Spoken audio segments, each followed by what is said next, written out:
100% off the strength, man. Off the strength. I did it all off the strength, all off the strength. Fuck fucking, I'ma do this off the strength. Run it back, can't relax, that's just facts off the strength. It's off the strength. Can't get that off the strength. And I remember saying to myself, like, how do I ensure and operate and move in a way that I can be the person to make decisions that have an impact on my best interest and the impact that I want to have, like, at scale. And at that point, it was like, yeah, bro, I'm never operating with a very linear, short-sighted focus ever again, because it'll cost you. What's going on, fam? This is KR Jones of the Off the Strength podcast, and I am here to tell you to like, listen, subscribe, and if you're feeling freaky, visit offthestrength.com. That's where you can go and get more information on us. That's where we can link, we can build, we can connect, and let's make this thing work. I'm happy that we back inside here, man. There's going to be a lot of people upset about this situation, P. You know that? Coming out the gate. There's been a lot of people that have been asking to come on this show that we've just straight up said no to for the longer time that we've been recording. They didn't deserve it, brother. Studios. I was going to say, gotta have a value add. They damn sure do. I don't think that's a lot of people that a lot of things that people know, man. They don't understand it, but after this one, hopefully they do, man. So what's good, everybody? What's good? Welcome back to yet another episode of Off the Strength. We're giving you the inside look into all things wellness culture. I'm a trainer called Tony, and of course with me, I got a gentleman of extraordinary league. KR Jones is in the building. That's right, folks. We are back. And ladies and gentlemen, boys and girls, listeners of all type from near and far, you are now in store for a treat because, Kyle, It's the return of our interview show, my man. It's a whole different type of segment, man. Now, I will say that the faithful listeners of the show should already know that this man needs no introductions, but we got a couple new friends. I don't know if you've seen South Korea. Big crowd, bro. Stand up. They're massive out there. They was just out here. We really trying to carry this internationally known show, my man. And I really want the people out there in the international streets to understand that this man puts a capital P in wellness professional, my man. I'm going to talk about Percell Duggar for a little bit. They call him the people's coach for a reason, folks. See, Percell is not just another trainer. He's a movement builder. I want to say he's a culture shaper, and he is also the founder of Fit For Us and the Fit For Us Festival. As a certified New York City run coach, he brings more than just workouts to the table. He's going to bring a little bit of style, a little bit of flair, a little bit of fashion. You see them parts over there, bro. We make sure you pay attention to what he got going on, all right? He brings a deep love for black art, history, music, and storytelling, creating a wellness experience that hits the soul as much as it hits the body. Let's make some noise for Percell Duggar one time. Yay, yay. Man. We back in here. We coming in post, P. There's going to be some claps. That was a fire intro. That was pretty good. What's the word, fam? How you been? I'm feeling as good as I look. You know what I mean? Hey, there we go. Somebody got to do it. You know what I'm saying? Why not? It's going to be me. You know what I mean? Listen, man, I love that, bro. So you feeling good? You're just coming off of, this is a hell of a week for you, man. You just touched down on that marathon. You want to give me a little bit of a recap? How was that? Yeah, what was going on? Yeah, man, that entire week was crazy. Kicked it off, had an event, did a nice event with the brand in Harlem, with Harlem Unite. That was fire. The Junettes Track Club was there, so we did some coaching. On Wednesday, we doubled back. We had the event at Dumbo House. Yeah, absolutely. Thanks for pulling up, y'all. I Hell appreciate yeah, the support. we shouted that out on the show, yeah, for sure. Yeah, that was a good time. We just celebrated some black run crew and initiative and programming like leaders in the community. So that was fire. And then after that, threw a brunch, like a carb loading pre-marathon brunch for some other BIPOC crew founders from all over the country who just happened to be in town for the New York City Marathon. And then on Sunday, turned up. Had a great time. Added another marathon to the list. Had a fun time. It was one of those things where starting off the race, I was really trying to hustle to get to the start line and didn't make it on time. Like I got there like late. And there was a group of people I was supposed to run with. I was supposed to pace them, actually. And they had a good time. They all PR'd and ran really well without me. But once I realized that I wasn't going to catch them, I just figured I was going to hang out there for the rest of the run. So I ended up taking my shirt off, ended up just like, partying for about 26.2 miles. And I want to tell you that, like, it is so much fun to run a race just off vibes. Like, racing is different from running in a race. Yeah, for sure. And when you race, you're competing. It's, trying to PR, trying to have a good time. But when you run it, it's just like vibes. And I decided that, say halfway through that marathon, I was like, oh, you know what? I ain't gonna catch them. It's cool. And I partied for the rest of that run. So yeah, I had a blast. That's what's up. How many marathons have you got in the belt? A lot. Yeah, A lot. Once you start to lose the count for it. Yeah, at this point, it's just like, yo, we here, bro. We having fun. Like, Man, we having fun. I be honest with you, people ask me, they'll be like, yo, how many marathon majors have you ran? I'm like, bro, none of that matters to me. Like, I don't care. Like, I'll run for forever. What's the most fun borough for the New York City Marathons? Ooh, don't do that to me. Nah, I need to know, bro. We asking the hard-hitting questions. Don't. You said nothing is off list. We talking crowd, food, just energy, you know? The overall welcoming, because I know, being on that court, some of the neighborhoods in New York, they're a little more friendly than others. Yes, absolutely. I understand. Everybody ain't welcoming. You know what I'm saying? There's a reason why we run over the Verrazano Bridge in Staten Island to start the race. You know what I'm saying? Sure. That bro don't really rock with the homies like Yo, that. on the other side of that hill, it gets real crazy. It get real red real fast. You know what I'm saying? Like, We gonna start y'all here, so you here, Yeah, but right. leave Yeah. expeditiously. There's a reason, bro. There's a reason. Best borough.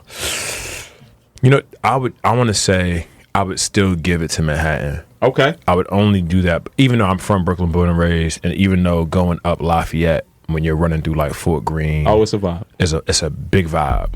I give it to Manhattan because you run through Manhattan twice. You go north on First Avenue, and when you come off that bridge, bro, Yeah. it goes from silent because you're on the bridge, right? You're above everyone, and all you really hear when you're on the bridge is like people's feet hitting the ground. When you come down and you make that loop, they turn up for you. Like, they're going crazy. And then all the way up First Avenue, they are cheering your name, and it doesn't really die down until you get to like that bridge on First Avenue. I think that's like the Third Avenue Bridge or First Avenue Bridge. You're Going into the Bronx. Yeah, right? yeah. When you go off that bridge, you in the Bronx, and Bronx is lit. When you come back down, and now you're coming down Fifth Avenue, it's turned up more. Yeah. It get crazy. Like, and I think that's what makes it wild, is that like Manhattan is a party at all times. And even when you get in Central Park, even when you're going up Fifth Avenue, you by Central Park, like it doesn't ever stop. So I would say Manhattan's probably got it, but Brooklyn is a close second. Man, you know, you breaking down this vivid scenery that I too remember, but I did not get a chance to participate in that this year in particular. Man, talk about it. So I never have run the New York City Marathon, but there was a time-honored tradition for 20 years that the cycling crews, shout out to the cycling massive out there, they definitely had a strong run for waking up early, still not crossing all the way over into Verrazano, Right. crossing all the way over into Staten Island, but we'd meet at the bottom end of the Verrazano Bridge, and we would have a sprint as soon as they started cleaning off the cars from the street, and it was like a night before kind of tradition that honestly was the most fun. That riding through the city streets, unless you was on even the 5 borough bike tour, is not that fun, because these are people who know how to ride, who really trying to move, and we got to get off the course before the runners come in there. So it's a timed event. It's so much fun. It was something that was like a turned up kind of like almost party kind of atmosphere, like you saying. People would even be out there cheering. Until this year. This year they put the end on that. They sent out the tweet. The Roadrunners was like, hey, we pulling y'all off the course. All bikes. Do not come out here. You keep your asses at home and your two wheels, okay? Yeah. You know, I know how that impacted my experience for the marathon selfishly, but what's your thoughts on that, man? Man, it's crazy because they did that for their reasons. Like you said, they did that, and it hadn't been that way. The ban got lifted or got put in place this year. So for 20 years, you know, there was no ban. You could get on the course, bike the night before, morning of, as long as you know what I mean? It was gone. And then during the race, people were on the course with bikes, getting content, doing whatever. Funny enough, there's a runner. He's also like a big content creator out on social media named Matt Choi. He's the homie. Salute. And Matt got DQ'd. He got DQ'd and he got banned from all New York Roadrunner races because he had, you know, some bikes on the course, recorded him, you know, getting some content, which like he's known to do, and he's done it for other races. But I think to that point, it's like the conversation shifted, right? Because New York Roadrunners announced that they put out this ban. They probably did it like a week before, 2 weeks before the race. They did it on social media. Yeah. I don't even think that many people were aware of the ban, nor do I think that many people were aware of the fact that there's this tradition that's been going on for over 2 decades around bikers using the course just to have events and programming. But to your point, or rather to mine, I don't necessarily think it was about the issue around like runner safety and like ensuring that like runners have enough space to grab hydration and get their water, in part because if this rule wasn't in place for 20 years and now all of a sudden it is, it makes me question and say, well, what happened this year that was going on in previous years where we allowed it? And I think, to me, the question doesn't point to like, oh, well, you know, we wanted to create a safer environment for runners. I think it had more to do with capital. Absolutely. Yeah. Absolutely. I could tell you from my standpoint, I knew last year that was going to be the last year. It was kind of like, yo, we had too much fun, y'all. I was going to say, so what were the indicators for you that you knew they was going to tighten up? The volume of people last year was disproportionately larger than had ever been in the prior years doing this. Got it. I think it was the first full swing, like post-pandemic energy, everybody coming back outside, everybody feeling good outside to be in that large of a group. Right. And there is also the intersection of where, yo, we have disproportionately way more cyclists in the city than we ever had before.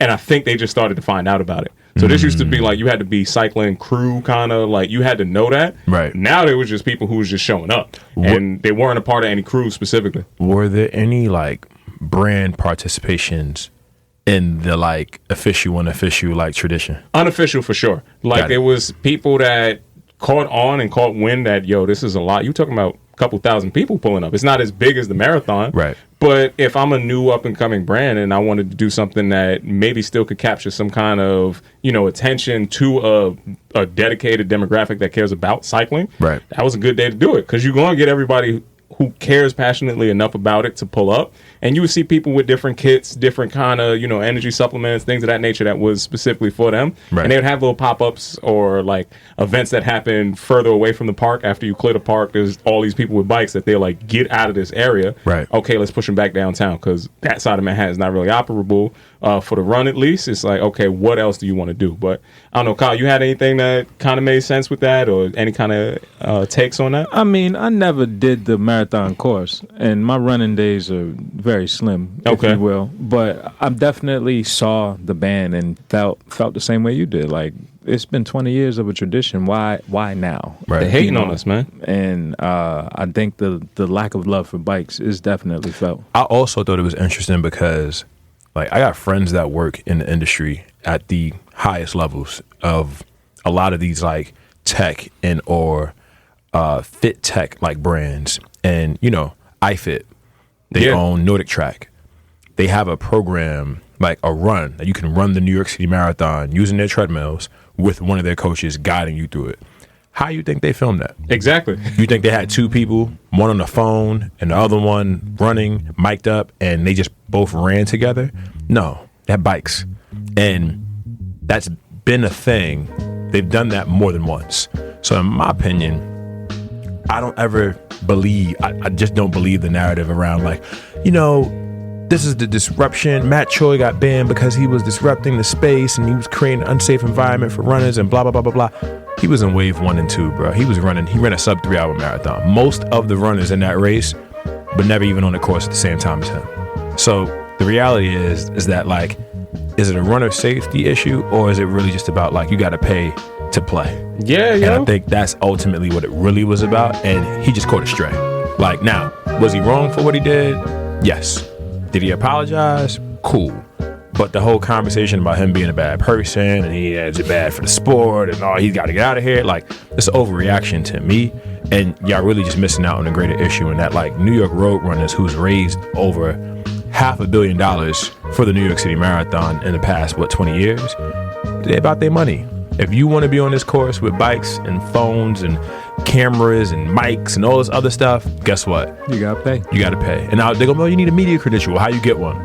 Pay. Money. Right. Like, pay me now. So it's like when people make it about all this other stuff, it's like, nah, bro, y'all missing the point. Like, they about their coin. They didn't pay for all these permits and create all this like infrastructure for you to come over here and leverage that and not have to like essentially like, you know, kiss the ring, if you will. Man, a couple things come up when you say it like that. You know, first thing, I'm really just curious is how you enforce a run ban on somebody, because that's just like the most interesting thing to me. I pull up with Don't sign up over here. 7 different variations of my name, and I'll be running in every one. Like, how you gonna stop me? I have They got the dumbest disguise out. like in the I would have grocery store. the fake nose, the mustache. It'd be like, yo, who's the masked man running? That's a It'd be like, fake mustache. I get all the way across the line and pull it off. I got you. It's my said 4th year running. No ban, yo. He said Can't ban the snowman. He said they can't ban the snowman. That's crazy. That's wild. The other thing that comes up is on some real, like, okay, just because the Roadrunners thought it was a bad idea, you know, my brain starts to look at, hey, they got a half a bill to raise money for or get money from New York City for the people that participate in the run. There's a lot of smaller runs that are out there across the nation that honestly probably could use an injection of capital, could probably use an alternative source of revenue, could probably use a couple extra people coming to a city to participate in something that you already paid for the road to be closed. Right. It's already a resource that you have a dedicated time for. The time that you have to clear that road is well beyond the time that the people show up there, so maybe you can have another little monetization strategy, man. And that brings me to another point, Pete. I agree. You got to hit the road sometimes to put up a win for the people in your hometown to really pay attention to you. And I see that that's constantly something that you're doing as you're evolving in this profession of ours, man. And I might not have ever told you this directly, but I love seeing how you go into different communities, not just the run community in New York, but you expand yourself into these different communities and you're able to put up mileage and wins, in my book, in different aspects of, you know, the country. Like, why is that an important thing for you? Man, and people's coach. I mean, people everywhere. I think it's my responsibility and purpose in life to really have impact on people through running. And I think running being such an accessible sport, and knowing that I have the gift of coaching, and it's very much a skill set of mine, I'm passionate about it. I'd do it for free if it was possible. And because of that, I just feel like I don't need to be relying upon like the fact that I live in New York City to have impact on people. I feel like I'm okay with spending my own money to fly down to New Orleans and coach, or fly to LA and coach for 2 weeks and then, you know, help people and pace them for the marathon. I think for me, coaching is very much a catalyst for like community healing and health. And I want to be the coach that meets people where they are, and by literally meeting them where they are. So for me, it's just really about an opportunity to see the value in my community, to see the opportunity to really like support people in terms of getting them from A to B 1 mile at a time. And I'm willing to hop on a plane to get it done. So that's really it. I like it, man. The greater community. Now, for the people out there that don't know about running, right, there's 2 parts to this question. One being the apprehension that people have about it. The other being exactly what would run coaching look like for the people that wouldn't know, right? Like, am I just trying to shave time off of a mile? Is it like a form thing? Is it a mindset, you know? All of the above. I think, you know, the reality is that most coaches and most, I would say, folks within the running industry have done the participants, the runners, like a disservice. You know, we talk about running in a very purist way. We talk about running from the standpoint of like performance often. And I think that is very intimidating. Most coaches are, you know, they approach running, like I said, from a very purist perspective. It's very much like, you want to run a marathon, you want to run a 5K, you want a 10K, you got to do it like this, you got to run your split, you got to run X amount of miles a week. And it's just like, whoa. Like, the sport is super accessible. And really what running looks like is whatever the fuck you want it to look like. I think the reality is that like most coaches don't invite people to run for the sake of doing something for their body. In fact, they run and they coach running in a way that makes it feel like it's something that's happening to your body. And I think ultimately my job is to be the voice and the coach that kind of like just meets you where you are. Like, I recognize that for some people, just showing up today was the win. You know what I'm saying? Like, just getting to the track was the journey, was the W. And then for other folks, it's like the W is a bit more specific. It's a bit more tangible. Maybe it's a time, it's a pace, it's a distance, whatever it is. But my job is to really like demystify it and take like the woo-woo and the like coaching jargon out of it and find language that's going to be inviting for you, but also in a way that's like affirming. Because the reality is that it's just running. Like, it's not this super complicated, nuanced sport where you need a bunch of equipment and you got to go get a court and you need 5 people and like, nah, bro, like put one foot in front of the other. There's places in the world where people do it without shoes. There's places in the world where people do it without coaches. But as a coach, My job is to make this simple for you, make it very, very accessible for you. And then when it does get hard, affirm that you have the ability to navigate hardship when it finds you. And ultimately, I just want to continue having success in doing so. But a running coach, it might be your form and your technique. It might be your foot strike. It might be your breathing pattern and how that works in accordance with your cadence as a runner. It might be, your actual workout splits and what times you need to hit to reflect the overall goal or, for race day that you have. It might be adjusting your overall volume in terms of your total mileage week over week over week and doing it in a sustainable way.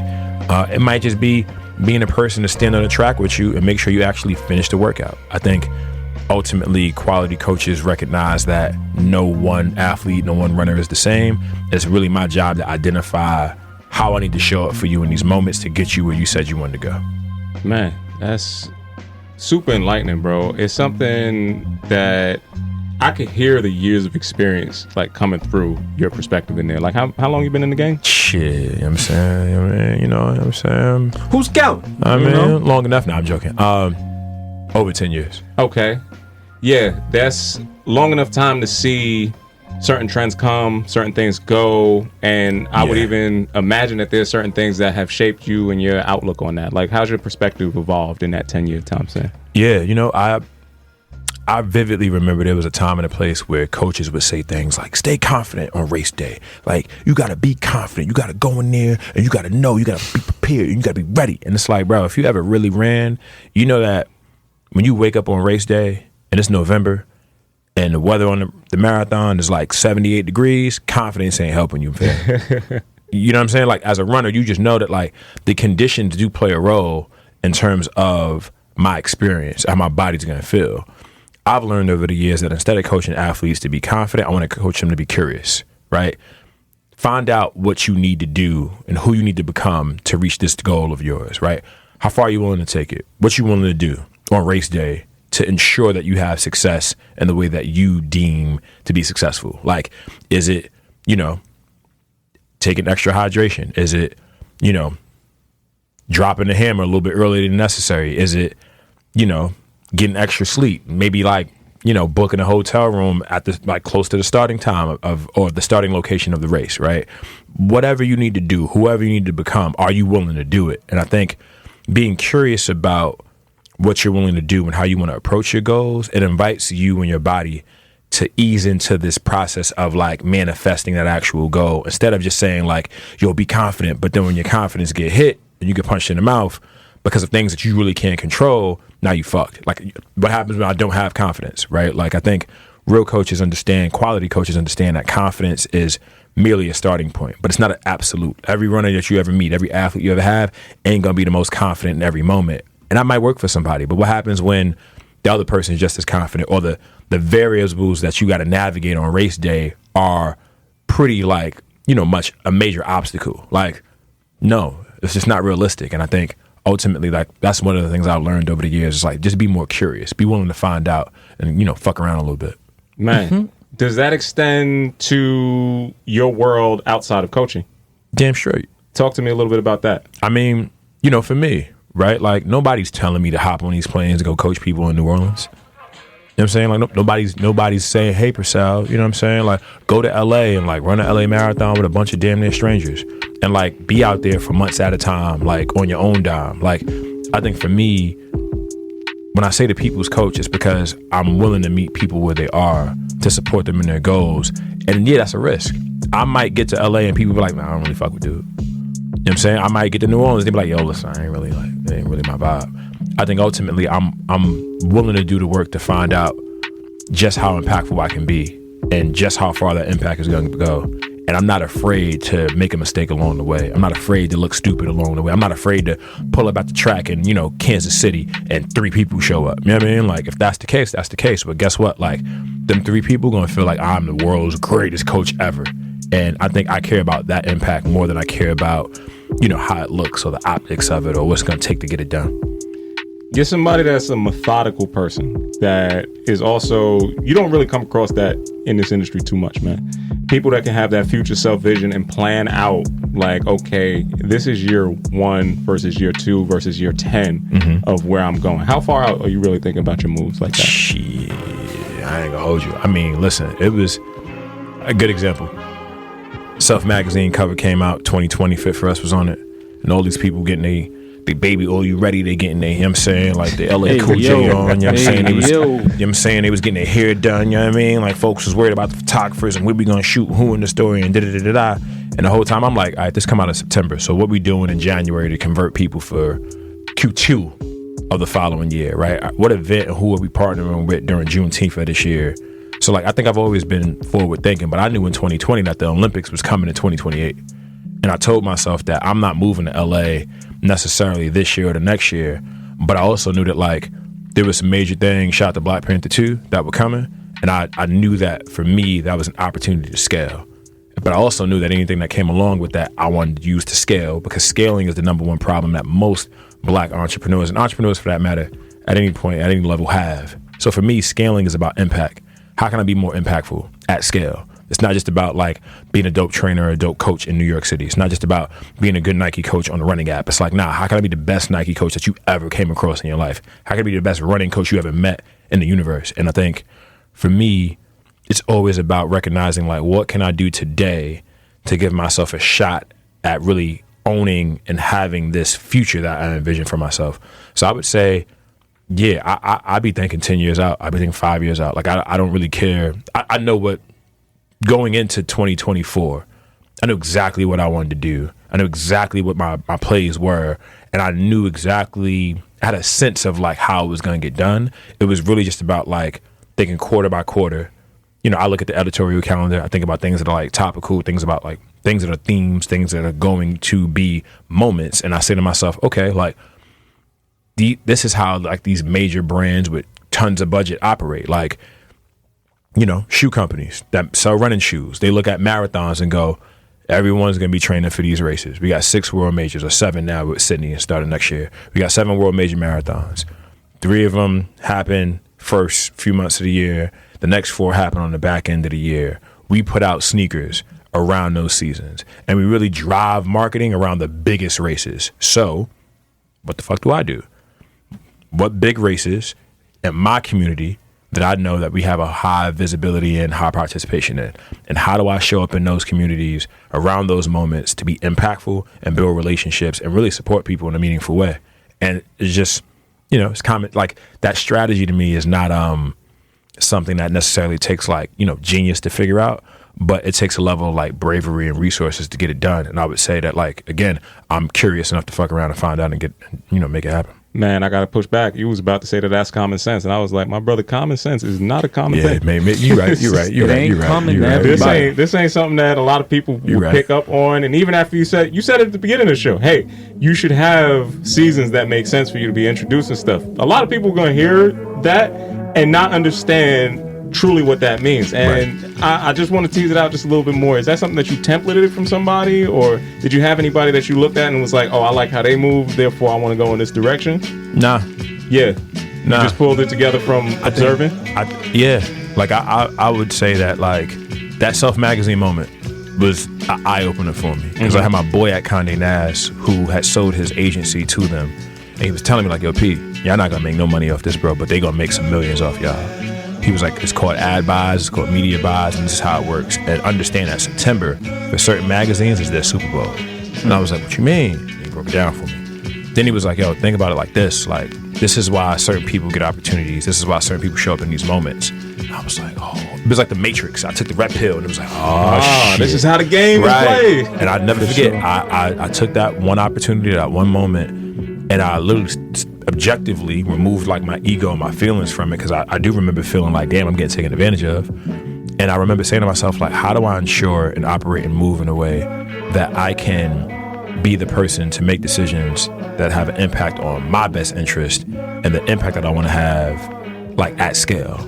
And at that point, it was like, yeah, bro, I'm never operating with a very linear, short-sighted focus ever again, because it'll cost you. And I think, you know, like I said, it's New York City Marathon week. Had an event on Wednesday. Yep. Did an event. I did an event on Sunday. That Sunday, that Tuesday, that Wednesday, I had multiple. That Thursday, I had one. That Friday, like, and it's like all year I knew the New York City Marathon was coming, but it was like, how do I make sure I'm making decisions in the lead up to it to give myself the best opportunity for visibility and conversion? And for me, conversion is measured through impact. So it's an accuracy measurement, right? Mm-hmm. Like, there is where you wanted to go, there's where you landed, and the delta that's in between there is what it seems like you call success. Mm-hmm. Now, some people I've seen get a little bit confused by that, and they might even get upset about that because they didn't come into it with the same level of trajectory. They didn't come into it with the same level of foresight. And that also might even be something that, you know, honestly, if the person's not thinking about scaling, it's going to be a conversation that you're having with somebody that doesn't really understand what's going on, right? So I just put that all together to lay that out to be like, sometimes people take things extremely personal when they are decisions that are happening at an enterprise level. It's like, hey, for everybody that didn't understand that you create this tempo moment and you have an opportunity to cash in on that tempo moment, that's kind of shame on you. But now once you learn that lesson, you got to make sure you apply that lesson, man. And damn sure looks like there's a lot of people trying to cash in on this running boom that's happening inside of New York City this past week and a half. I've seen a lot of runners that I never knew was runners, man. I've seen a lot of people pop up and start hosting different clubs, parties, all types of stuff, man. What's your thoughts on the boom and how's it impacting you? One, I love this boom in part because it's black and brown. Like the running boom that came before, man, it was, you know, it's people who, like, you know, they wasn't inviting me. They wasn't programming for me. They wasn't like, yo, how do we get Percell's community to show up to our runs? That just wasn't what they was thinking. And it's nobody's responsibility to think like that, so ain't nobody mad. But I think what I appreciate about this current boom is that I see crews like Peak and Pace. I see District Running Collective that's been around for over 10 years. Shout out to Mars, man. You know what I'm saying? Getting like a resurgence in terms of like newer, younger runners who like maybe been in DC, maybe they knew, but like they're showing up in like huge numbers now. Mad Miles Run Club in Charlotte, North Carolina, which has been around for some years, but they've seen like a really, really robust community buy in and support like what they do down in Charlotte. NOLA Miles Club down in New Orleans, right? Shout out to Kiana and the homies.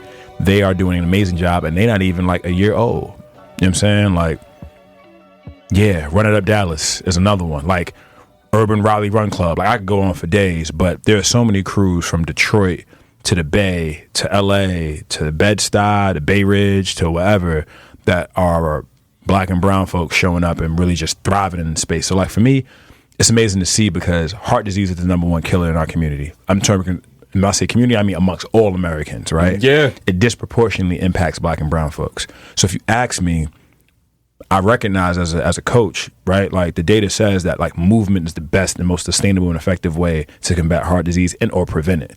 So like if running is the most accessible sport and activity, I'm finna encourage everybody to do it. I think what I love about this boom is that you got crews inviting people to walk. It's not just about like, you'll meet up and run a 5K. Yeah. Because when I was introduced to running, if you didn't run a 5K, you were kind of looked at a little crazy. You got crews, they meet up and doing 1 mile, 2 miles. And I think the beauty in that is that, like, again, it's meeting people where they are. Because to somebody who don't run like that, 5K is very, very far. Like 3.1 miles is a long run. And I just appreciate that that's being celebrated. And then I also, what I think is it is brilliant. I do think it's brilliant. It's simple, but it's effective. They're attracting people into running by highlighting the way that running intersects with lifestyle. So these people are coming to run, but they stay in the line dance. They're coming to run, but they're staying to go to brunch. They meet up and do hikes, right? They meet up and do ski trips. They meet like, they're not just like, yo, we run every Tuesday, Thursdays, and Saturdays. And I think that's beautiful to see. Now, in terms of like the scaling component, paid opportunities, you know, people trying to get a bag, it comes and goes. I think I recognize that like those little one-off opportunities have no real value and impact from the standpoint of it being sustainable and or being scalable in terms of a very monetary investment without even the idea or conversation around strategy, scaling, amplification, and how we're going to support you doing that. Like, yeah, they're gonna pay you, you know, a few $1,000s, and great, that might be the most money you ever got for doing something that you ain't really foresee being as big as it is. But in this economy, a few $1,000s don't go that far. Furthermore, a few $1,000s invested into a club in exchange for, you know, product placement and, you know, appearances and or like participation in certain things, I just recognize that ultimately, like, it's just not that valuable from the standpoint of the actual crew, because you're going to spend that money, it's going to be gone, and you still got to show up for that community. You still got to program for that community, and the work that it takes to do that week over week, day over day, year over year, $10,000 ain't really going to cut it. You know what I'm saying? Like, it's just not that valuable of a number. So for me, you know, go get your bag, fam. Like, figure it out, because I promise you, if it was that much money in running, these people would be like running crew founders, wouldn't have like full jobs outside of being a crew founder. You know, like these folks they'd be doing more than just that. So I encourage folks, like, you know, somebody coming to you with a bag of money and they want you to do something, like, have the conversation, fam. I don't know what your pockets is, I don't know what your situation is, but yeah, there's always going to be that one-off random influencer person or the person who don't really run like that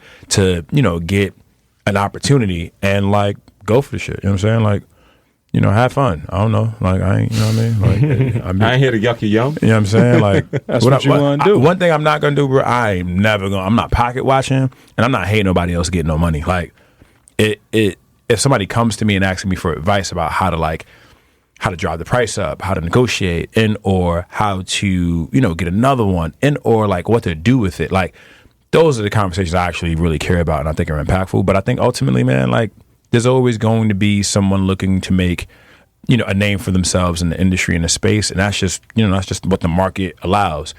Ultimately, I think it's just about like what your intentions are to do and your ability to actually like get it done. But I will say that, like, you know, the crews that I see really thriving out here, they're not a one person show.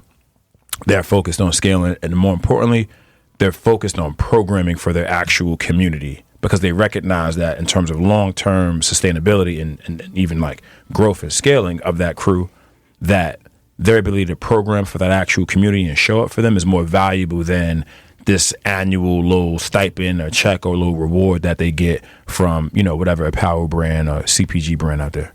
Yeah, man. Is there a point in time where all crews have to develop a more business-oriented mindset? They ain't got to do if I'm being honest, like, they ain't got to do nothing. I think ultimately, man, I just recognize that it would be in some crews' best interest to provide more infrastructure, to provide more of a business like format and approach to community organizing and programming, right? In terms of like their run club. But if I'm being fair, man, that's just not everybody's come from. That's just not everybody's passion. Everyone just don't want to do the work. And I don't know that that's a bad thing. You can't expect everyone to see the opportunity that you do in order to approach it in the right way, or in a way that I might approach it, right? Everybody don't think like that. That's not for everybody to do. I think ultimately, you know, again, going back to getting people to move, that's what we're here to do. And if you're doing that and that's good enough for you, great. If you got questions about how you could scale that, how you could monetize that, how you could grow that, cool. But again, it's like, I don't know too many people out here who quit their day job to be a running crew founder. I just don't.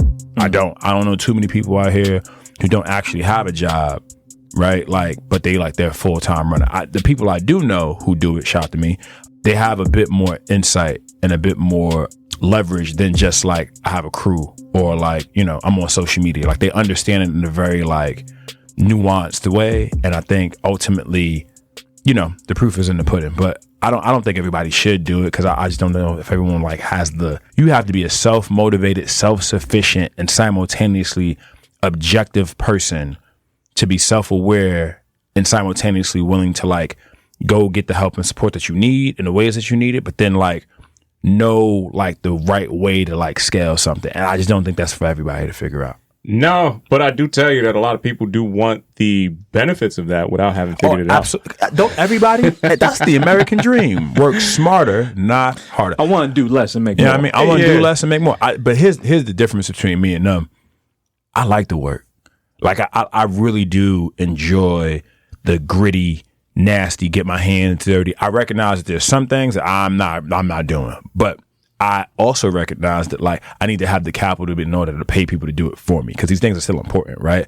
But like, I love the grind. Like, I want to wake up at 4:30 in the morning to be on a track at 5:30 with 20 people in the cold talking about, hey, look, this is the workout for today, right? Like, I want to do that, right? Like, I want to show up on the starting line of the New York City Marathon in 2025 and look a bunch of people in the eye and be like, we about to fuck this shit up. You know what I'm saying? Like that's just me. And I recognize that some people just want to get paid and go home. And some people really want to have an impact on folks' lives. And I just recognize that, like, for me, it's about having impact at scale, where other people is just like, I want to get paid. Like, and that's it. And I think, you know, I mean, if you a 20-something-year-old, you're 30-something-year-old, you got, you know what I mean? You ain't never get a check with a comment in it before. Or maybe you never saw a 5-figure check, right? That might really, like, you know what I'm saying, open your eyes to make you, like, second guess some things. But I promise you, like, for me, I just recognize that, like, that's just not that much. Like, but I'm also recognizing that, like, I'm a bit privileged in that I got a lot of experience. I got experience at a high level. I've been doing this for a long time. Bro, you being generous with a 5-figure check. Cats is crashing out for logos, bro. They don't even need to get paid. Yeah, man. I ain't never been that guy. They doing a lot. I ain't never been that. Yeah, they doing a lot for just the association. Nah, you know what's crazy? That's always gonna be there because you have people who overvalue, right, the brand that is, like, in communication with them. Like, they just do, and that's always gonna be that way. The people at the brand know that. You know what I'm saying? But, like, it's been that way since the beginning of time, man. It's never gonna change. There's always gonna be somebody out there that's willing to do something real strange for no change. You know what I'm saying? Like, at all. No change is crazy. At all, bro. And I look at the running world as a indicator of where the cycling world is going to be. So I don't think cycling crews are quite as mature just yet. I think there's probably like a good 3 to 5 year window when they get the same level of opportunity. Not as pronounced as it is today, but I can already see them seeds being planted for the same, like, oh, we're going to ask you to do a whole lot and give you nothing in return. Well, you know what? I see the brand side, though. Yeah. Because on the brand side, you got to understand that, like, what they care about is conversion. Absolutely. Like, they as a brand, I probably have a product. This product gonna get sold. This product is gonna get consumed. Now, who's consuming it, at what price point, what market, whatever. Cool.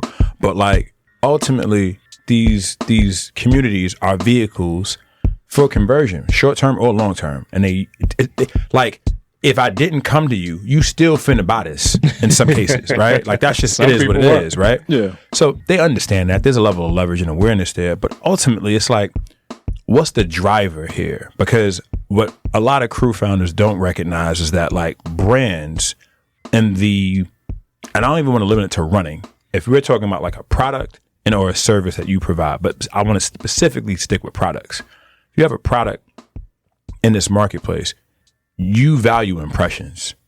It's a direct reflection of awareness, right? So if I have a community of people, runners, an account, whatever, they get a certain amount of views or impressions per post. That's a valuable metric, right? Okay, cool. I value IRL conversion and interaction with my product. That means product testing, product seeding. So if I can get, 1,000 people to show up to a run in Tennessee, right? If I get, 400 people to show up to a run in Austin, Texas, and I can put a product in each of their hands for them to test, for them to touch and, like, get familiar with, right? Now, when that product is available in this store, in this region, around this time of year, the idea of, like, oh, I like that shoe, I'm gonna go buy that. Like, it's all about long-term conversion for them. And I think not enough crew founders recognize that, like, that's actually what they're there for. Like, I don't care what they told you. They care about impressions. They care about conversion. They care about you and your ability to, like, put hands on something. Right. You mean they don't want to invest in us? Fuck out of here with that bullshit. What? And, like, I just recognize that, like, they might tell you community and we want to do something fun. It's cool. I understand that might just be the play right now, but the long-term play every year for the fiscal year for every one of these brands is conversion. How they do it, who they do it with, where they spend it at. We could argue about that for days, but you are naive to think that they're not trying to, at some point in time, convert. And that's what they're in the business of doing, and they're really good at it. So, do with that what you will. Hey, learn from the best, man. Facts. Taking it back just briefly to heart disease, because that's a thing that you mentioned that's very disproportionately affecting people. Mm-hmm. What advice could you give somebody that's apprehensive about joining, just running as a sport, joining a club, you know what I mean? Like, getting out there, like you said, putting that foot in front of the other. I'd apologize to them. I think most people who have a negative relationship or think negatively about running in part is because they learned that running was a form of punishment and not something that you could do to, like, for the space of, like, joy and just enjoyment. You know what I mean? Like, I think I'd apologize to him. I think most people feel like running is something that like it's a form of punishment. It's something that like this is discipline. That's all I knew. You know what I mean? Like in basketball, to like, the baseline. You know what I mean? Like Oh, on the football- line. Football You know what I'm saying? definitely Like, was there. you hear a whistle, it's like, nah, bro. Or, you know, again, when you say the word running to somebody, they envision Sha'Carri Richardson, Usain Bolt, right? They think about a sprinter. They're like, oh, what? So that'd be the first thing I would do. I would apologize to him. I think other than that, you know, the reality is, man, walking, like hiking, long duration walking, going for an hour walk, that's a great way to build a solid like cardiovascular base.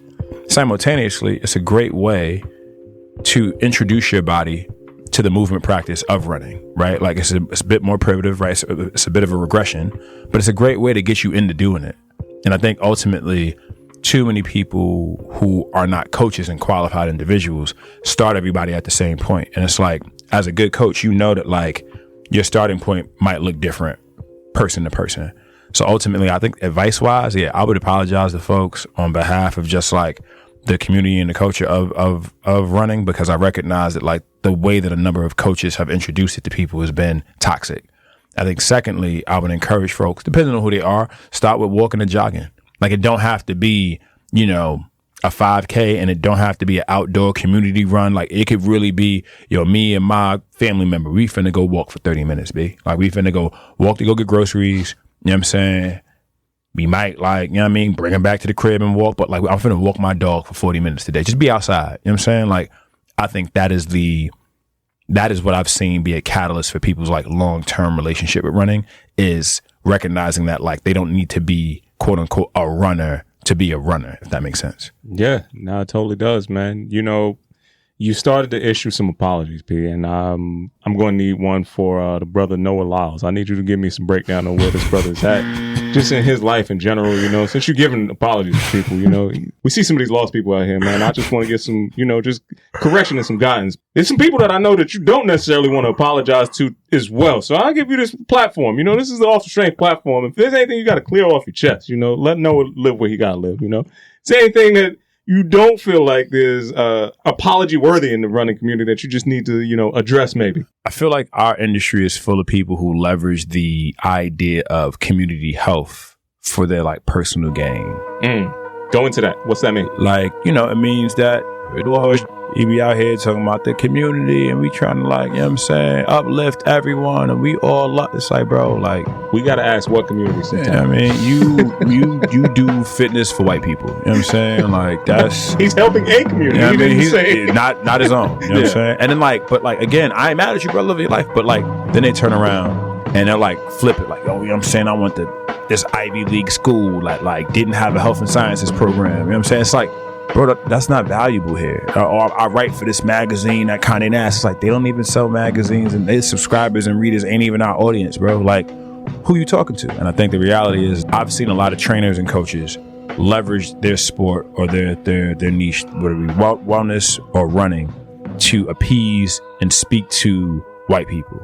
And I think the problem with that is that as a person of color in the industry, you recognize that heart disease is the number one killer amongst all Americans, and it disproportionately impacts Black and brown communities. In my opinion, you don't have an obligation to speak to Black and brown folks in your messaging, but I think it's self-serving when you leverage your platform to talk about these community health issues, but the outcome of your work is only ever self-serving. Like, that's my fundamental issue with people in our industry. It's not so much about like, you know, they love white people and they want to do wellness for white people. Bro, like, do your thing, bro. Like, everybody, you want to be mainstream, whatever they want to call it. Like, I don't care.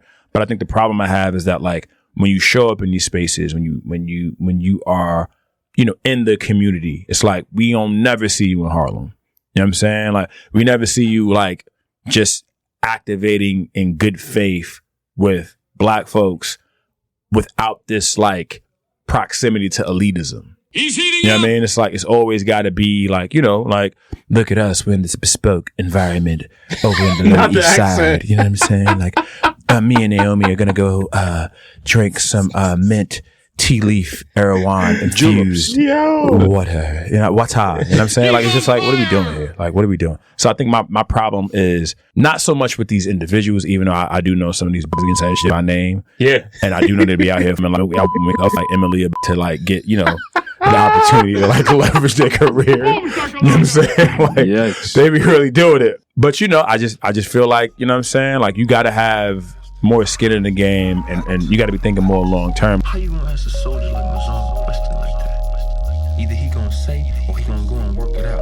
Either way, you ain't got to be asking him shit. Like, you put out a book in 2025 about like the systems and how we gonna change things, and this is the 5-step program for you to get your shit together. And I promise you, like, a bunch of white people gonna read it. Yeah, but like, sure.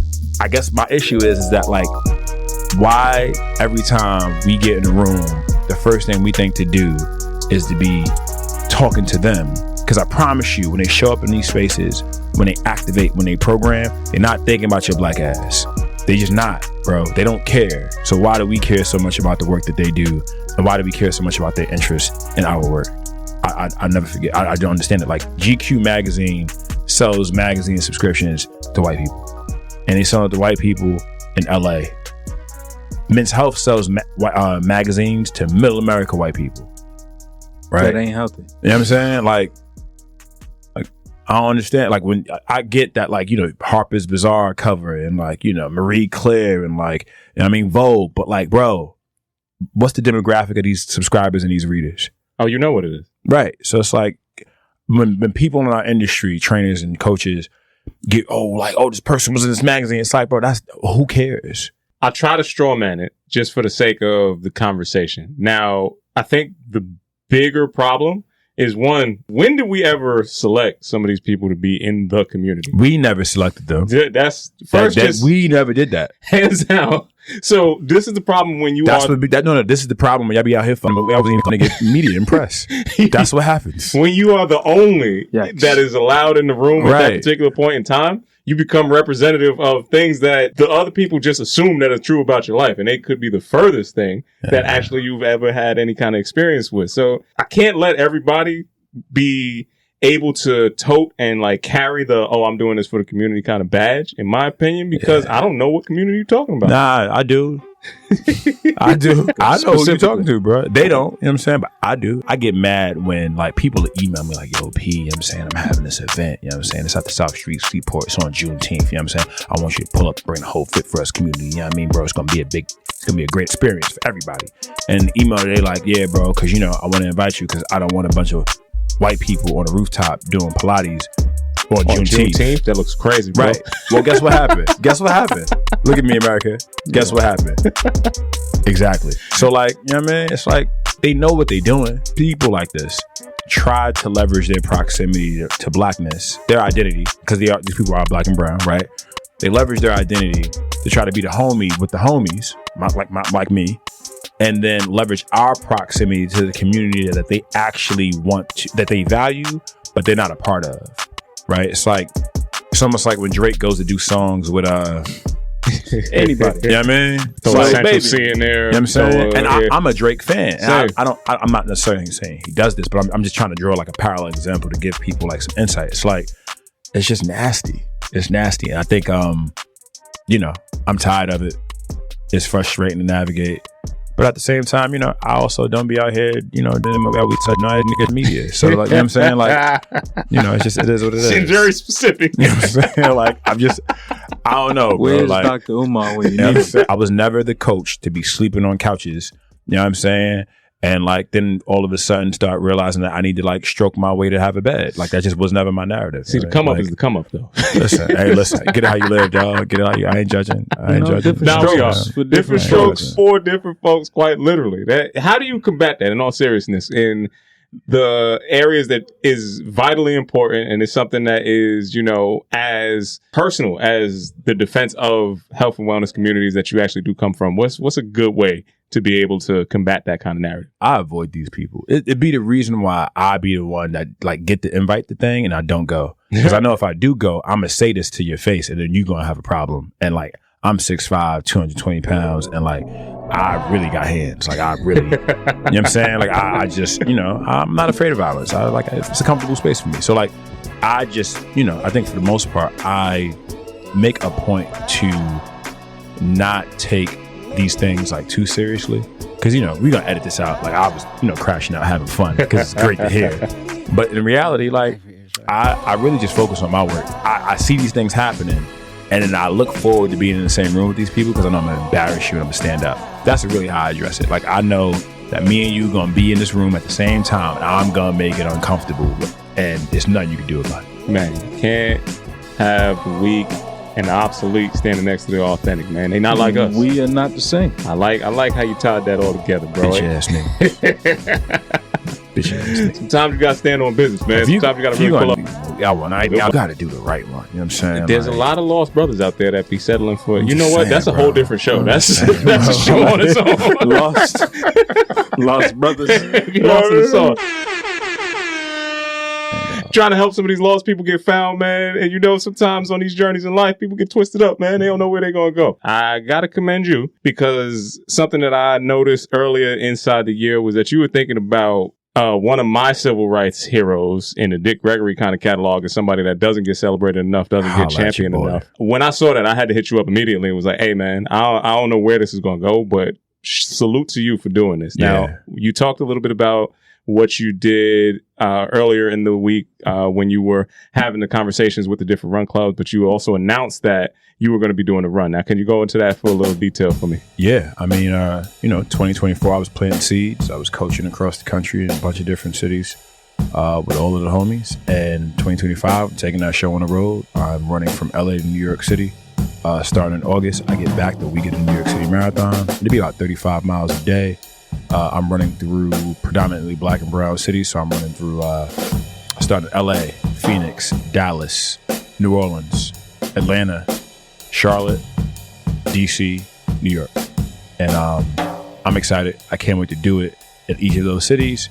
We pulling up with about 1,000 people from these run clubs in those cities. We're gonna have a good time. It's gonna be some line dancing, some real big homecoming energy, if you will. And then, of course, full of branded content, storytelling opportunities. We're going to document the whole thing. But yeah, I think a big part of it is really just about this idea of celebrating the fact that like black and brown folks run. And we really do this. And the name of the run, the campaign is called We Do This. And it's the cross country run for the culture. So I'm looking forward to it. It's going to be a lot of fun. But yeah, I was watching the Dick Gregory doc on Hulu. I'm sitting down, I'm looking at it. And I always knew Dick Gregory was like a civil rights activist, and I knew he was a comedian. I ain't know nothing about him running. Looked it up, found out we got the same birthday. Wow. So then I looked it up, and I was like, oh, maybe we have the same birthday. I said, I guess I got to run across the country now. Because one of the big moments in the documentary during the run, or about the run, rather, is when he talks about how the run really blew up when Muhammad Ali pulled up with him. And that told me all I needed to know about driving awareness for mine. Because ultimately in 2025 or in 2024, that's the year we're in, who's Muhammad Ali? Right? And the reality is that like the way that marketing and media work now, it's a little bit different. Right? It's a little bit different. So Muhammad Ali, to me, is really just a catalyst to drive awareness, to draw more people to it. What's a big platform or a big name or a big person that I could get to show up and be like, yo, this is happening. Y'all should join. And fortunately enough for me, I'm really good at my job. I got some great, healthy relationships with a lot of folks in the industry. And it's going to be a time. So yeah, August is when I take off. And I can't wait. I can't wait. Is there anything that you need along that route that either the people can help out there with or like champion along or any like kind of, incentives that you would want to hopefully get somebody else to come on board and maybe even help bring this about? Yeah. I mean, first and foremost, like obviously I need like a hydration partner. That would be huge. A housing, like a hotel brand, because it's me and 3 other people rolling with me on my crew who are, all need a place to sleep because I'm not sleeping in an RV. I'm 6'5", 220 some pounds. It's not going to work. Yo, we seen you with the Lex with the bubble lights, man. Yeah, I know. I parked it. I went upstairs. I got in the bed. He brought back the bubble lights. You know what I'm saying? I need a vehicle. right? I definitely need a vehicle. Might need 2 of them. I'm definitely gonna need like a little e-bike, a little scooter, but like I need a vehicle. Ideally, I I'm one who values sustainability. I try to live a life that like leaves, a legacy of sustainability and of cleanliness and of support for folks to come after me. So I think the idea of like working with a electronic car brand or like an e-car, you know what I'm saying? Like that would be dope. I also think like the idea of having conversations around this idea of like, just like sustainable health. So like if you're a supplement company and you have a product, whether it's a pre or probiotic, whether it is a sunscreen of some sort, because I'm running through the desert. You know what I'm saying? A good portion of that run is out in the middle of nowhere in the desert. So there's a ton of opportunities for integration and storytelling. But I think ultimately what's going to get this run done is the support of the community and the investment from partners. So, I'm excited about it. The running part of it, that is the part that I'm like the least worried about. I think training for it and preparing for it is something that like I embrace. I know it's going to be nasty and hard, but like I'm looking forward to it. But it really is about like just the work and the strategy to amplify it and get more people to participate and support it. So I think that's like where my focus is right now. But I think when the run starts, I will have already assembled a team of content producers, videographers, editors to really help like make this slap in a way that even if you don't run, you can be like, this content fire though. Like it's hard for me to ignore it because it's so good. And I think that's what I'm really, really excited about, because I recognize that like as a coach, I have a unique voice, I have a unique perspective, and that cuts through. But having people on my team who can create content around that to really like take it to a new level, I think is going to be super, super important. So man, definitely expands the lens and it lets a lot more people get the impact for you, my brother. I can't wait to pull up. Moving and grooving, Mike checking in 1, 2. Not in the desert though. I'm gonna be in one of them cities that's a little bit more, He said I'm coming to DC. Yeah, I'll be DC, Atlanta, Charlotte. ATL. Hey, listen. NOLA, is he saying NOLA? NOLA, I'm definitely back around for. But desert, horse with no name out there, P. I'm not doing that one. I'm not gonna hold y'all.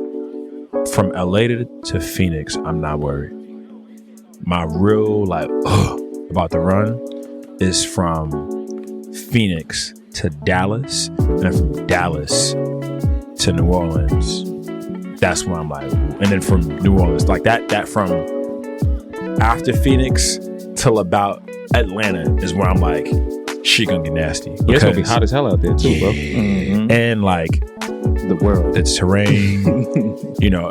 I don't want to make this a dark conversation, but like we witnessed a young black man get gunned down running through rural Georgia. Yeah, I'm saying, during COVID. So like my brain, after this election, my brain is thinking about like protection, security, safety. Like how do I ensure that like these knuckleheads on the internet are like, yeah, I'm not gonna get off the road. Like You gotta keep it on you. you know what I'm saying? In states that you are not a card carrying member, Kyle. He is not suggesting that on the Off the Strength podcast. I don't know what he's talking about. I don't know what he's talking about. Specific states. I don't know what he's talking about. Anyways, but like, no, legit though. Like hiring security who has the license and authority to carry and, protect and serve and all those good things. So yeah, I think that's like a something that's just been on my mind lately. And then outside of that, man, like I'm really looking forward to, like, I know that my coaching resonates with people. The insights I have from it is, the feedback I've gotten from on social around like my Nike Run Club runs, which people really fuck with. Come on now. But also on top of that, it's like just from being a coach in the community, people really resonate with my content when I pull up at the track, when I'm at workouts with them.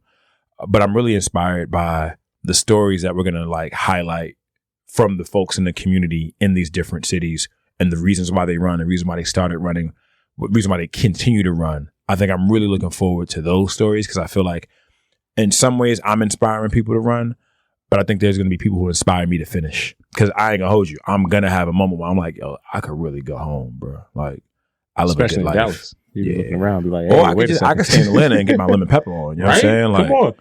Wet.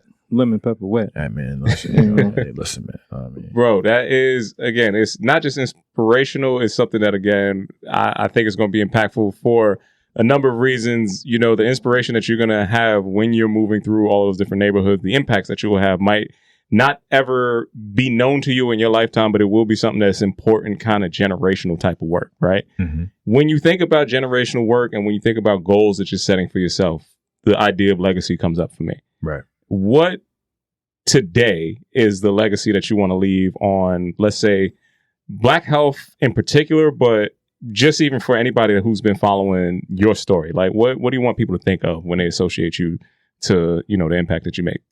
I want people to feel like I was the greatest coach that ever came across in their life. When people think about coaches who had an impact on their life, not just in terms of their performance, but in terms of their development as a person, I want people to think about Percell Duggar. I want them to feel like, you know, I was there, Phil Jackson, and they were Michael Jordan. Nice. You know what I'm saying? They were Kobe Bryant. Like, I really do want to be buried. And when I have a funeral and I transition, that everyone's life who I like had a positive impact on as a coach, even if they never met me, they just like seen some content, they were like, help me through something, that they pull up and go like, nah, like when he said he was the people's coach, like he earned that for me. Like he really put in time. So I think for me, it's a big part of the reason why I struggle with the idea of, you know, starting a family. You know what I'm saying? It's like, because like for me, I feel like my purpose in life is to be a coach. And I feel like my impact in life is going to be measured by the amount of people whose lives I change through running and coaching. So that's it for me. Like that's really is the North Star. That's the thing I think the most about on a daily basis. And I think ultimately the challenge is to not limit my totality of my existence as a person to that. But I can't help that. That's just how I'm wired, you know? Yeah, man. It's thankless work often. It's work that honestly requires you to have a lot of shadow type work mentality and patience to see the full vision come to fruition. But it's something that I champion you for doing, because the consistency you can't fake, folks. I'm sorry out there. This is you can try. You could try. No, you can't even. I'm going to tell you expressly. Do not try to fake the funk. You know, this is the cheat. Keep showing up. Keep delivering. Keep doing the good work. Man, I remember first episode we did, that was one of the things that we talked about. Because I remember saying to y'all, I was like, I don't give a fuck if it's 2020, 21, 22, 25, 35. I'm finna be right here working. And it's the truth. Like, I don't care if I relocate. I don't care if I get a new bag. I don't care if, you know what I'm saying, married, whatever. Like, no, you've finna see me in this community activating at scale in a very, very meaningful way. And I have no intentions on, I'm finna be 81 years old on a track with a whistle around my neck talking about knees to chest. Fuck wrong with you. No, I'm joking. Oh, I get to 81. I'm starting to let everything fly. I ain't gonna hold you. You know what's crazy? I ain't gonna hold you. When I was watching some Dick Gregory, the doc, I was like, oh, he was crashing out. Like, he every had, time. like his later years, he was wilding. I love it though. I was like, I can't wait for that. It's because you're stupid. Eat a fruit. It's like, what? I was like, yo, he tripping. And I was like, I gotta chill. Like, I don't want to go that far. I love that, yo. I can't wait for that. That's the phase of life that I'm really looking forward to, man. I want to play this longevity game out just to get to there. That's the only thing I need. It's like, I want to help some people along the way too. I want to say that I'm as righteous, but I just want to be able to tell people exactly how I feel uninhibited, bro. That's really what the thing that I want. This is what all this health and wellness is about for me, Kyle. What's your thoughts? Nah, man, Dick Gregory was wild. And he was tripping. There was points where it was like, fam, I get it, you know? But ultimately, I feel like this conversation has been inspirational for anybody that's running, for anybody that isn't running. Like, just the passion that, Percell, that you have to be what it is that you want to be, I think is going to be impactful to anybody that wants to be anything. You know, and being able to distill what your message is something that I find inspirational too, because a lot of people just don't know what it is that they want to do. If you could give anybody any advice off the strip, just in finding what that thing is, that North Star, so to speak, what could it be? Sit the fuck down. I think sometimes like things come to you in stillness. I think sometimes we live in a world where like we are constantly being stimulated and moving around and going here and doing that. So like I would say, if you're one of these like super active, always out and about people, sit the fuck down. Sit the fuck down. And I would say on the other hand, if you're somebody who very much operates within isolation, you be in the shadows, you be doing your self work, you just be, solo mode all the time, get the fuck outdoors and get moving. Because ultimately I think that you have to step outside your comfort zone and really find that why. And I think for, different reasons, people's comfort zones just look different. So I think like that would be my advice. Like if you are typically the kind of person that like, you like to chill, be low key and be laid back, go do some shit. You know what I'm saying? Go do something different. Go hop out of fucking go skydiving. You know what I'm saying? Like really like just like do some wild shit. And then, you know, if you're the kind of person who's a bit of a risk taker, sit the fuck down. Read a goddamn book. You know what I mean? Like finish a book. Yeah. You know what I mean? Like I think, you know, for me, All About Love, Salvation, Bell Hooks got another book about the will to change. It's about like masculinity. But those have been like really, really breakthrough readings for me in terms of like giving myself grace, being a better communicator, and then like just checking my own shit. You know what I'm saying? Like, yeah. I like it, man. So now after you hit people with the bell hooks and, you know, the different breakdowns on what you're doing and changing. Stay away from white women. I know people going to want to get in touch with you. That's exactly what I was trying to come back to. Yeah, yo, people are going to want to figure out what is it that he's doing. Oh my God, he's so sophisticated. Bell hooks? Where can I find this man? You know what the problem be? The problem is that like I feel like All About Love went like trending during COVID. Like I don't know where, but it was like everywhere. Everyone was posting it. And like I really read it. But what you're not finna do is think that like because I read a book that you read or you like that like we finna be friends. Nah, yo, that's what's happening. It's like it don't work. Like I'm not that dumb. Like I'm not the guy that you could just like, oh yeah, you know, chapter 3 when she was talking. Nah, sis, I don't care. I don't care. I'm not. Yo, you got to catch him at the right time. If you got a good sprint time and you can run and read at the same time. You can catch this brother in the right spot. Crazy. That's crazy. See, that's off the strength right there. You just got to be able to keep him up. High knees, he said. High knees, and you start to recite the sonnets. You stupid. It's right there, bro. I do not like y'all. I can't stand y'all. You got to bring them together. It's both worlds, Kyle. Nah, I'm not gonna tell y'all about the mutual friend we have who don't talk to me no more because she shot her shot during COVID. Damn. And I curved her. And then she tried to be a co-founder with me, and it didn't happen either. Damn. But off the strength, though. That's very specific. I'm saying. You know, if the good people need the support and find you, P. Yo, she came to the crib, and my girl was there. This is like 2020, 2021. And her face was like, "Arr!" And I was like, I don't know why. Hey, my girl was like, I told you she like you. I was like, yeah, you right. It can't be what it ain't. The thought of is better than the reality. It is what it is. 90% of the you gotta stay in your weight class. You know what I'm saying? You just gotta know what's that's oddly specific again. I stay in mine. You know what I mean? Like I know mine. You know what I'm saying? Like I know mine. Like I just do. I know what I have, the skill set. Tony, you got to put a stop to this man. And once again, I tried to understand where they can find him, man. I gotta let the people know how they can support, find bro. Me, minded. No, I'm joking. They can find. That was the way I'm not. There we go. That's not out here with. That's where he's at. Not where with, you won't find me. Right, he will not be next to a Kate Spade or what? Listen. Sex. Percell Duggar on Instagram. Percell Duggar on TikTok. Percell Duggar on Threads. Percell Duggar on X. Percell Duggar on YouTube. I'm not playing with y'all. Percell, Percell, last name Duggar, Dugger. Yeah. There we go, my man. And fit for us, because you know what I'm saying. That's really, you know, the long term vision at all times. Just hey, bro, that's what brings us together, man. That's real. Like Percell Duggar is Percell Duggar, but fit for us, that's the community. Those are the homies. So yeah. Follow fit for us on all things. But trying to get in touch with your boy. Yeah, Percell Duggar on everything. Man, I will say friend of the show, but I think we have far exceeded that, P. I think you did the damn thing. Lit the mics on fire again. It's just going to be another one that I hope you took some pens out, some pads to it, and I hope you got what you needed to get out of there. Once again, it's been another fantastic episode of Off the Strength. I'm trying to call Tony. KR Jones. Peace and much love. My fault. I know he was coming in. He got some bars. Go ahead. Nah, we got give him the bars. Hassan, give him the ISO. ISO. We got stuff from the top. Give him the ISO. You ready, Tony? Go. I'm in there. Once again, it's been another fantastic episode of Off the Strength. I'm a trainer called Tony. KR Jones. And this is the people's coach, moving and grooving, mic checking on 1, 2. And you know my name, you know where we at, you know what we doing. See you soon.